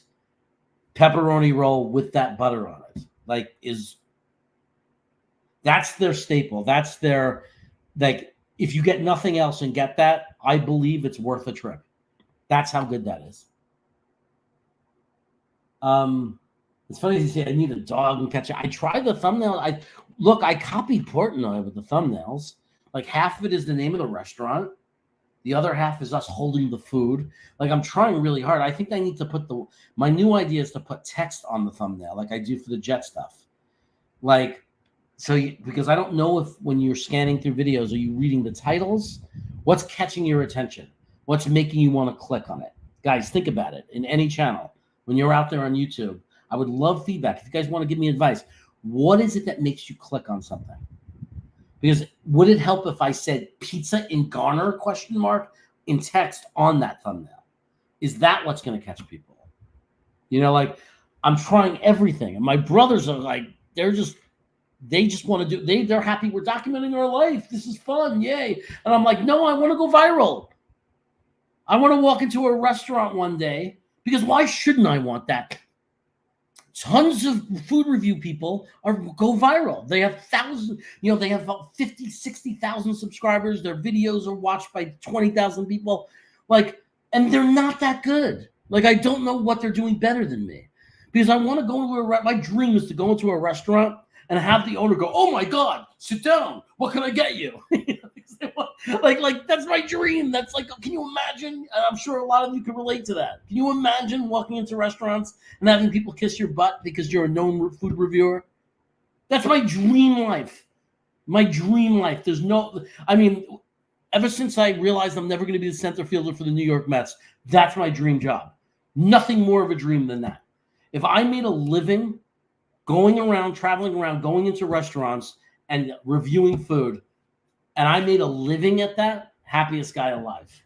Happiest person. I'd be as happy as you could be. I'd be on the top scale of happiness. The only thing I would need is to take a break to watch the Jets. Yeah, I freaking love Lucali. You know Big Dom? That's cool. Yeah, man, it's all about the water. With the bagels, too, with the Italian bread, everything. But there are outliers, like in Napa Valley, an hour and 20 minutes away from me, the French Laundry, a famous restaurant, they have a bakery, and they make real Italian bread. I don't know how they do it. I'm not going to question it. But a friend who lives there brought Italian bread to Thanksgiving once. And I ate it, and I almost started crying. I said, oh, my God, I haven't had this forever. So there are people who figure it out. And I think that it might have to do with either shipping the water or there is a company out there that makes a filtration system that actually makes New York water. It adds the right exact, the chemistry, and it actually makes New York water. I know that DeFaro's Pizza Tavern in Cary, North Carolina does that. They have a water filtration system that actually turns their water into New York water as far as the exact properties. You said that already, buddy. I went there once in Tottenville. It's closed now. Oh, the location in Tottenville. Yeah, it's too bad that he said. I didn't think it was going to work when I heard about it, but they tried. Pay raise for freaking love you, Tony. You're the best. Okay, I promised I would talk about A-Rod, so let's do it. Let's talk about A-Rod. What's this? A hot chick. Yeah, man. You may not have realized this, but look at me. Does it look like I have any hot chicks want to help me out? No offense. My wife is beautiful, the most beautiful woman in the world in my eyes. But, you guys get it. But when we say hot chick, we're talking about hot chick in everybody's eyes. I just don't have that. V-Man saying boobs. Anyway, A-Rod. Aaron Rodgers. What's the deal with Aaron Rodgers? There is no deal with Aaron Rodgers. And I've said this and I'll say it a million times. That's not concerning. That's a non-story. And it's only a story for the haters, the people who don't want us to succeed. Like Miami fans trolled us. A-Rod doesn't want to be a Jet, or he's not happy, or he's screwing you over. Or a Bills fan or a Patriots fan. It's not real. I think any of us, if we're being rational, we understand the difference between the Hassan Reddick situation, which again is not that big of a deal, but it's concerning. It's the biggest concern there's no other negative news right now for the Jets. So if you would have to say what's the most concerning thing for the Jets right now that's going on, I would love to see Hassan Reddick contract finalized, that we are done and he's happy. That's my thing I want done. I want Hassan Reddick happy. I want him in camp on time. That's the thing. The Aaron Rodgers thing is the most ridiculous thing in the world. It's amazing how we expect these human beings to not be human beings. We all have had events that are not excusable in the policy of the place we work, where we say, I'm doing it anyway. Right? So, for example, I worked in a school system in California, and as an administrator, the agreement for my paid time off, right, was you had to have a good reason to do it during the school year, because there were plenty of times during the summer when the kids are off that we could use our PTO times because we didn't have off during the summer. So you were encouraged to take a lot of your vacation time in the summer, and then to take your vacation time. Like there were weeks where the kids off for spring break where admins have to work. Maybe they did that on purpose. So we had to use our PTO to take holidays off. And maybe that was their intent, the bastards. But anyway, we weren't supposed to miss days. Okay, so let me tell you a story. A few years ago, you remember the Jets Lounge did an event. Home opener. That wasn't the home opener. Was it the home opener with the Ravens? I think that was the home opener, right? Yeah. Home opener against the Ravens. Green Bean's doing a thing in Coney Island. You get, the ticket included with the Jets Lounge. The ticket included, we got to be in a lounge. I forgot the name of it, the hangar. We got to watch the game. We get to tailgate. Steve Sack Exchange was making all kinds of great food. Everyone's going. O'Leary's there. Richie from Jets Media is there. Jake Asman is there. I don't know if Jake was at that one, but Buffalo Jet fan was there. Like, if you're in this community, it's like the who's who, and you get to, and to me, it's not stardom thing. I'm not putting people on pedestals, but I wanted to meet these people. I work with them. We collaborate sometimes. I wanted to meet everybody. And I had never met anybody except Green Bean in person up to that point. And I'm technically not allowed to use my PTO based on the policy of my company to fly to New York and be part of that. Okay, so now look, my principal knew the truth. I told her it's 9/11. I lost a great friend on 9/11. I have a chance to watch a Jet game on 9/11 and be in the area, pay tribute to my friend, to be with other friends. I am going to see people who were close friends with that friend who we lost. So I get to do that. I get to do something I love, see a lot of people I'm just meeting. I was very honest, said, I'm going to take some PTO time if I'm allowed. If you disapprove it, if you don't approve it, then I'm just going to call in sick, but I'm going. She said, no, you don't have to do that, of course. And I knew she'd say that. She goes, this was before I had a falling out with her. So at that time, I knew she'd say it. She goes, no, you can go. She goes, of course you can go. We'll put the PTO on time, but not on a negative thing on my father, they're going to fire me, but they marked it down as not an excusable reason to miss days while kids are in school. They can't really do anything to me because I could have sued the shit out of them because California employment rights forbid them to tell me when I could take my PTO, right? It's against the law anyway, but it wasn't considered an excusable PTO time. Nobody I worked with except one or two people complained. Okay. And everybody else ripped those two people a new asshole for complaining and said, you're a piece of shit, and called them a piece of shit for giving me a hard time. Because they said, Jeremy shows up every freaking day. He brings us bagels in the morning. There's a place called Noah's. He brings us donuts out of his own pocket because he wants the staff to feel appreciated. Right? And they started saying, and you're going to give him a hard time because he wants to do something that's important to him in his life. So Aaron Rodgers, I don't know what the event is. It's not my place to judge if it's an important event in his life. It is not my place. It's not your place. It's not anybody's place. He didn't just not show up. He didn't do it in protest. He talked to the coaches months ahead of time and said, hey, I have a conflict. And I can't go to mandatory camp.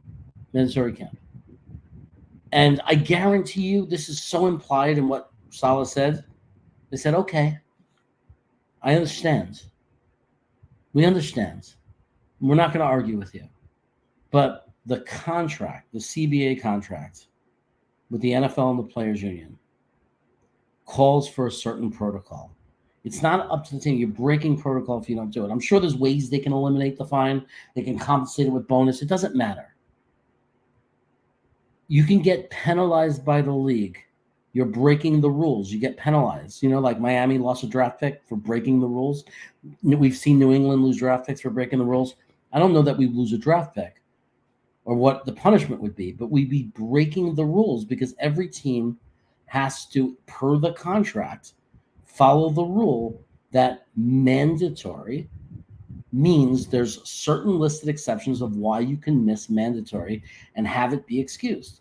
Otherwise, there are fines and there's a protocol on how to handle it. So two things could be true. The team, the coaching staff, everybody it's okay. We support you. Just like happened to me. Except with the exception of two people, all of my coworkers, even the superintendent, my boss's boss, Jeremy, we love you. Have a great time. Honor your friends. But we have to follow the same protocol because we can't set a precedent where everyone could just do it and then the rule doesn't mean anything anymore. So we have to go through the protocol, but know that we support you and nobody's mad at you. And that's exactly what happened to Aaron Rodgers. Nobody is mad at him. Maybe personally, Saleh in his heart says, I don't agree with that. Really, that event's important to you. But he looked at him and said, you've went to every voluntary camp, every voluntary day. You stayed on the sideline even though you didn't have to when you were injured. You helped coach. You wore a headphone. You've been the perfect teammate. You have done everything right. You've been a great leader. You've helped this team recruit players because if we didn't have Aaron Rodgers, there's no way we got Tyron Smith, the tackle. No way do we get him if we don't have Aaron Rodgers. And we can go down the list of other free agents. I don't care. But let's just start with the main one. Our left tackle is in New York because Aaron Rodgers is our quarterback. If Zach Wilson was our quarterback, or Tyrod Taylor, or some just gap quarterback as we search for a quarterback, there's no way we get this guy. This Hall of Fame player in his final years is not going to a team with a meh quarterback or a bad quarterback situation and no chance to win a championship. Okay? So, and as you could see by his contract, he didn't do anything for the money. This was purely wanting to play for the Jets. So the point is, Aaron Rodgers he gave us back $30 million to help the team. He didn't have to do that. He's done so many great things for this team. He's done everything. He was fighting to come back, man. He got a special kind of surgery so he can come back faster. If we were still in it, if we would have won a couple of those games, week 10, 11, or 12 were the ones because we did win a couple. But if we would have won the ones before that and we weren't eliminated from playoff competition, he was going to come back and risk his whole freaking career for us. So if the guy has an event that he wants to go to and miss minicamp 3 days, ended up being 2 in June after being at all the voluntaries, why would we care? This is just things, and to be fair to the media, this is for them. This is for them to have a story. And look, it gave me a story. It gave Nick a story. It gave all of us content providers, it gave us a story because we got to talk about it and say how it's not a story. But the only people that it means anything to, and we should love this, is our competition. And that's the biggest compliment. Think they're so terrified of us that they are celebrating anything they can that goes wrong for us. Aaron Rodgers not there. Ha, ha, ha. Like they're terrified of us. Because if they really believe that we stink, if they really believe we weren't a threat, why would they care? Why are they trolling us? They're terrified of us. And they should be. They should be.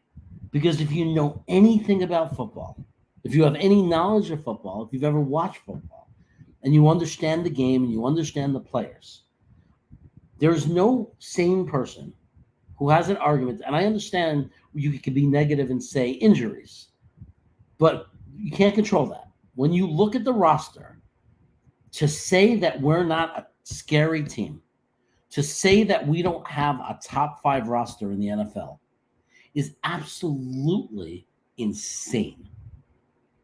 How can you possibly look at that roster and look at other rosters and not understand and know that it's real? That's what I would love to understand. How can it be possible? Sorry, I'm looking at something that's so odd and weird. I'm looking at myself in here, like live on YouTube on my phone, and it's so weird. Oh, okay, that's his top. Okay. That's just really weird. Okay. Anyway, I don't consider the Aaron Rodgers a story. They're terrified of us. We have an amazing roster. If it's healthy. If it's healthy, we have what could be a very good offensive line, or should be. We have a top 5 defense in the NFL. We have a quarterback, even if he has one of his below average years, or like the last year he had when he played in Green Bay, is still enough and gives us the best we've ever had. We have a great receiver. And then, we need some extra depth, but an okay wide receiver room. But we have a true number one, a WR1. Mike Williams is a true WR2. Corley is exciting. We could use a little bit more. Fine. We have Breece Hall and a bunch of exciting rookies. I don't understand how this is not an exciting time for Jet fans. But anyway, I have had enough. I'm starting to cough, and apparently there's a whole food delivery waiting for me outside. And before some homeless guy walks by my house and grabs it, I better grab it. So thanks for tuning in. Thanks for your support, everybody. If you haven't subbed again to the channel, make sure you sub to the channel. Brooklyn Brothers Food Review. If you haven't subbed to Brooklyn Brothers Food Review, now that this show is over, Grandizer put the link in. Go find it in the chat right now. The link is there. I think he put it up right there. Go there right now and this is what you can do. I'm leaving anyway. Just hit the sub button. Watch some videos. If you don't like it, never watch one again. If you like it, keep watching. I appreciate you guys. I'll be back to do another rant. I promise. And until then, go Jets. Take care, everybody.